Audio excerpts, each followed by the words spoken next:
Hoje nós vamos responder às perguntas que surgiram durante a semana sobre a temática. Quando eu me sinto deslocada, o que fazer? Então vamos à primeira pergunta que surgiu. Qual é o meu lugar? Muitas pessoas me perguntaram, mas Cris, como é que eu vou saber qual é o meu lugar? Me sinto deslocada, me sinto fora dele, mas como é que eu posso encontrar o meu lugar? Então, a primeira questão é, primeiro lugar que nós temos é dentro do nosso sistema familiar. Tome o seu lugar de filha.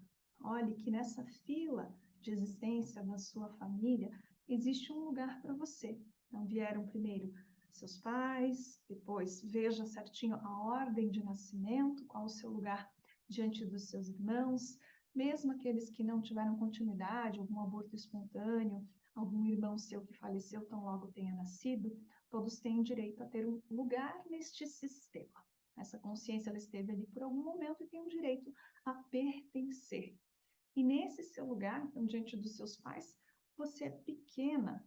Quando você é pequena diante dos seus pais, não quer dizer que eles sejam melhores nem piores que você, mas significa que nesse rio da vida, eles é que fazem essas águas fluírem até você. E cabe a você dar continuidade desse fluxo da existência, esse fluxo da vida. Quando você muitas vezes se vê maior do que os seus pais, quer corrigir algo neles, é como se você estivesse jogando constantemente a água de volta à cachoeira acima. E com isso você perde força e tira a força deles. Então lembre-se, você tem um lugar, você pertence a esse sistema familiar. E deve haver uma hierarquia, deve haver uma ordem dentro desse sistema. Quem veio primeiro? E aqui muitas vezes surge a questão que os pais às vezes confundem e tratam como iguais os diferentes. Então, cada filho deve ser tratado conforme a sua ordem de chegada neste sistema. Uns terão certo tipo de responsabilidade, outros terão outras demandas, mas trate de forma específica, cada um conforme a sua ordem de chegada, sua ordem de nascimento. Segunda questão, por que eu me sinto deslocada? Muitas vezes aqui é porque você tenta, olhando para o relacionamento dos seus pais, fazer com que ele seja diferente. Ora, porque eu olhava para minha mãe e não sentia que ela era amorosa, carinhosa com o meu pai. Ora, porque eu olhava para o meu pai e sentia que ele estava sempre ausente, ou trabalhava demais, ou bebia demais, ou era muito super protetor, então, aquilo não era bom. Mas lembre-se, eles, os seus pais, eles deram a você o que eles provavelmente também receberam dos pais deles e aquilo que a consciência deles comportava para aquele momento. Então, muito cuidado aqui, tente corrigir o que foi o relacionamento deles, o que foi aquilo que eles passaram para você. Mas, por outro lado, olhe para isso, olhe para a grandeza que tem tudo isso e tome, pegue para você o que eles tiveram condições de dar para você. Tem uma outra questão aqui também que acontece muito, que é o exemplo contrário. Você olhar para a relação dos seus pais e perceber que ela foi tão bonita, tão harmoniosa, que você não se sente capaz de ter uma relação dessa forma. Então, lá no inconsciente, você se sente menor, inferiorizada. Não sentindo que você veio depois deles, mas muito pelo contrário, sentindo que você nunca vai alcançar a grandeza que eles tiveram. Não se compare a eles. Você é um ser único. Você veio depois e você pode olhar para o que eles fizeram, para o relacionamento que eles tiveram e usar como um dos modelos, um dos parâmetros, e assim desenvolver as suas habilidades, desenvolver as suas próprias relações com a sua bagagem cultural, com as referências que eles deram para você. Mas lembrando, não adianta você se comparar aos seus pais, você é diferente deles. Em seguida, como me sentir segura? Quem busca segurança é a nossa criança interior, que percebeu que não foi atendido em alguma das suas necessidades. Importante, necessidade não é a vontade da criança interior. A necessidade de se sentir olhada, protegida, amada, sentir que tem um lugar, sentir que pode fazer aquilo que é necessário fazer e que tem respaldo para isso. Assim, você vai para o mundo com a postura de adulta, olhando para as situações, para os contextos, não com aquele olhar de que falta algo aqui dentro de mim e eu quero que as pessoas e os contextos à minha volta me proporcionem isso. Ao contrário, você vai para o mundo olhando e percebendo o que eu posso oferecer nesse contexto, o que eu posso dar de mim para que esse lugar fique um pouco melhor. Perceba isso. Você não vai exigindo algo de algum contexto, mas você vai contribuindo. Quer um exemplo? Você vai a uma reunião. Você percebe que ali você está observando, pode contribuir a partir do seu ponto de fala, uma reunião de trabalho, mas você talvez não seja a pessoa que vai proferir ou conduzir aquela reunião. Então, você pertence àquele contexto, você tem uma ordem de chegada dentro da corporação, tem a sua própria relevância e contribui dentro daquilo que cabe a você. Assim, você evita aquela sensação de, nossa, eu não deveria estar aqui. O que eu estou fazendo aqui? Por que eu vim parar nesse lugar? Da mesma forma, foi para uma festa, sentiu que esse ambiente não é para mim, essas pessoas não são compatíveis com quem eu sou, com os meus valores.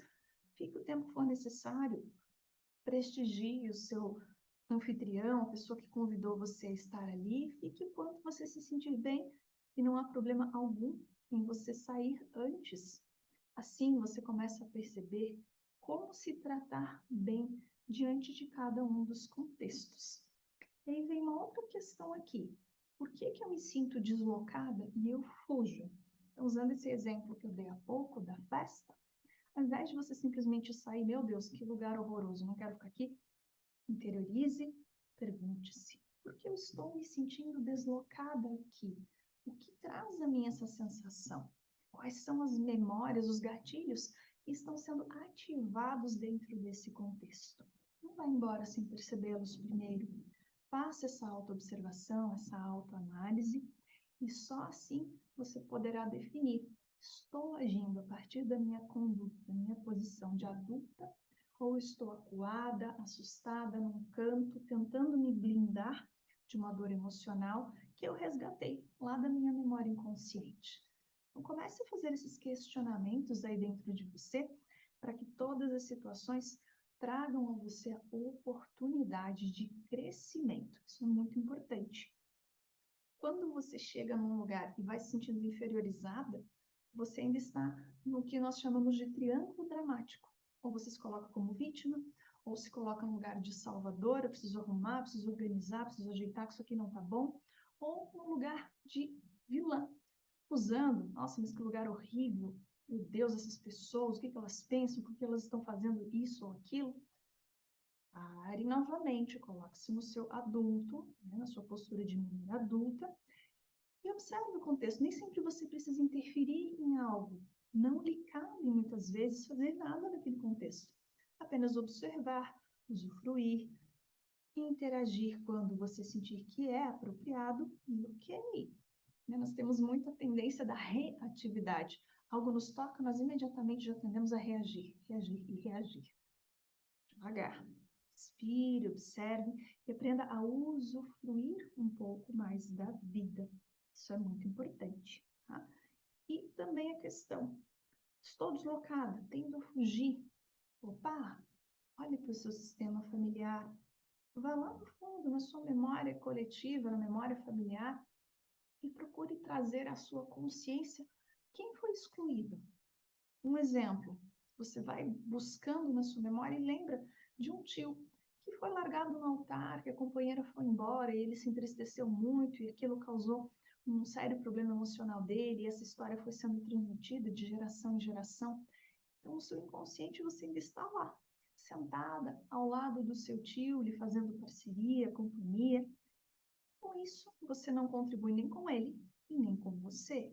Então, é poder olhar com isso com amorosidade, entendendo que esse é o destino dele, conforme aquilo que ele precisava aprender, conforme aquilo que o sistema dele e daquela parceira tinham a proporcionar para a evolução, para a expansão, para o crescimento.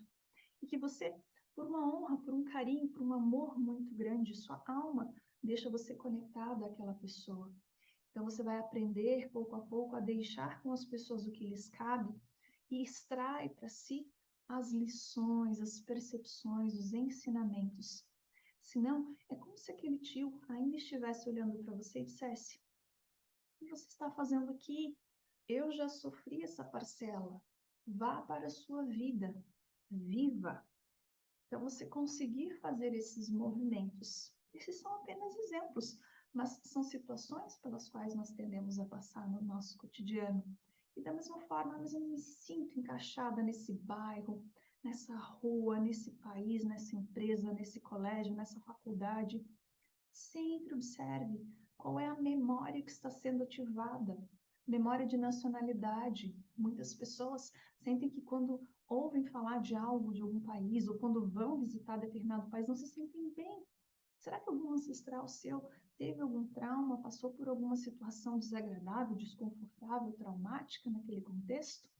Toda essa bagagem de informações está armazenada sim, e você acessa. Você é a soma dos sistemas do seu pai, da sua mãe, e a soma das suas experiências, da sua trajetória de vida. Então, olhe para tudo isso com a atenção devida para que você tome o seu lugar. Então, dentro dessa fila que simboliza a sua chegada nesse mundo, sua chegada nos lugares, qual é o seu lugar? A partir daí, você interage, você proporciona crescimento e trocas edificantes. E aqui vale um adendo. Cris, mas e dentro da minha relação afetiva? Como é que eu vou saber qual é o meu lugar? Eu sou maior que o meu esposo? Eu sou menor que o meu esposo? Eu sou igual? Dentro da relação de casal, você e o companheiro estão em igual poder, igual força. Cada um tem as suas características, cada um tem as suas especificidades. Mas lembrando, relacionamento é construção. Cada um põe um tijolinho, assim vai fazendo crescer. Perceba que quando você dá mais que o seu parceiro, ou vice-versa, vocês estão parentalizando essa relação. Então, primeira questão que vai embora é a sexualidade, porque algo muito parental é como se eu me colocasse como mãe do meu esposo, ou como se eu colocasse o esposo como meu filho, ou vice-versa. Então, não é algo aqui equilibrado. O equilíbrio, ele precisa existir nas relações. E na empresa, Cris, como é que funciona? Quando eu estou lá me sentindo muito deslocada, meu chefe é muito autoritário, eu não sei me posicionar, volta para o seu primeiro relacionamento com os seus pais, com a sua base, e perceba se você não teve dificuldade de observar ou acatar algo que o seu pai sugeriu para você. Então, normalmente, quando nós sentimos deslocamento com figuras de autoridade, nós temos que olhar com muita amorosidade como foi a nossa relação com o nosso pai. O que nós esperávamos que fosse o ideal, o correto, e aquilo que nós realmente experienciamos, para que isso possa ser sarado, curado dentro do nosso coração, e nós possamos até mesmo, no nosso ambiente de trabalho, ter relações cada vez mais harmoniosas, produtivas, e que nos impulsionem para a vida. Lembre-se sempre, as respostas, elas estão aí dentro de você. O que você vai passando ao longo da sua vida, da sua trajetória, vem para impulsionar você. Vida é movimento e vida é dor. Você não pode crescer, evoluir, se expandir sem ter um certo desconforto. Não pode ficar na almofada fofa, na passividade, sempre esperando que as coisas se organizem por si só. Você precisa agir, você precisa tomar a frente e comandar a sua vida. Diferente de controlar, que nós já falamos em algumas lives passadas, controlar é da criança, mas você comanda a sua vida. Você determina os rumos que ela deve tomar em todas as áreas da sua existência. Combinado? Então, esse é o conteúdo que eu tinha a trazer para você. Gere as reflexões necessárias dentro de si, para que dessa forma você continue esse lindo processo de evolução e de desenvolvimento.